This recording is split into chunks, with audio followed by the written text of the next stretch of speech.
Miguel Barbo is a man who has had multiple different cancers.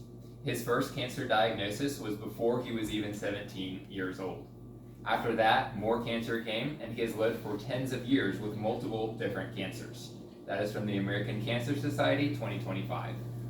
Cancer is something that many people in the United States have.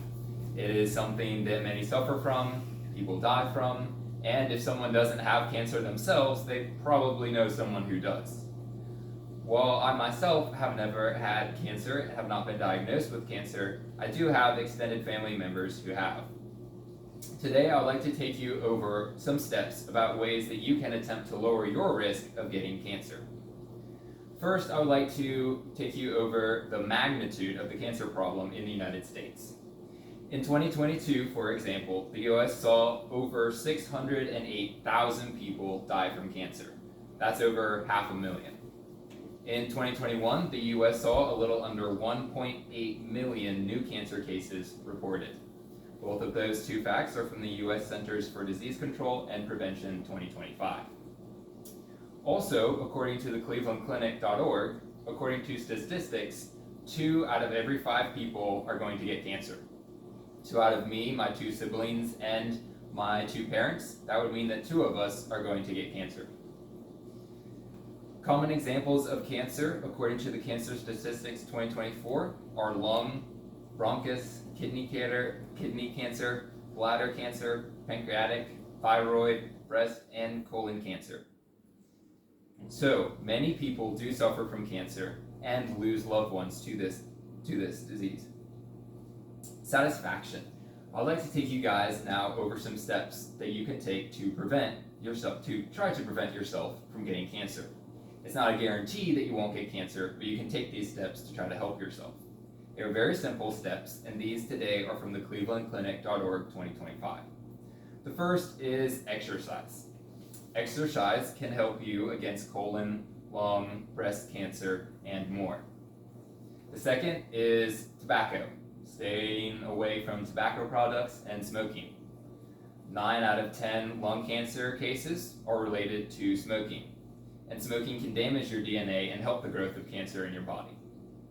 Next is alcohol, avoiding alcohol. One doctor once said, quote, "No amount of alcohol is really safe. Drinking less is better than drinking more, of course, but if you're regularly drinking any amount of alcohol, your risk of cancer goes up." And a couple more are body weight. There has been a connection drawn between a high body mass index and some cancers. Also, too much weight can raise your risk of cancers across the board. And the last that I would like to talk about today is UV radiation. You can protect yourself from this. Quote, "Use a broad spectrum sunscreen with a sun protection factor of 30 or higher." This could also include wearing things like sunglasses and certain clothes to protect yourself. 40% of cancers and 44% of cancer deaths have been said to be preventable by Langer et al. No date. So now I'd like to take you guys a little bit over imagining what this would look like for you in the future.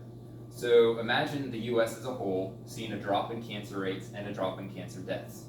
Also imagine never having to have chemotherapy, never having to have radiation therapy, and also avoiding common side effects from cancer treatments.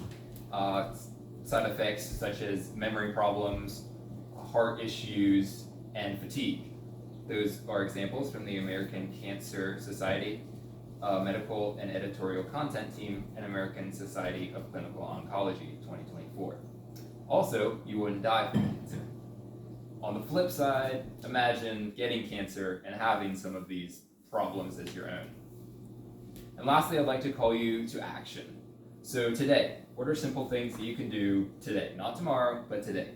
Well, make choices to avoid alcohol, to avoid smoking, and also exercise.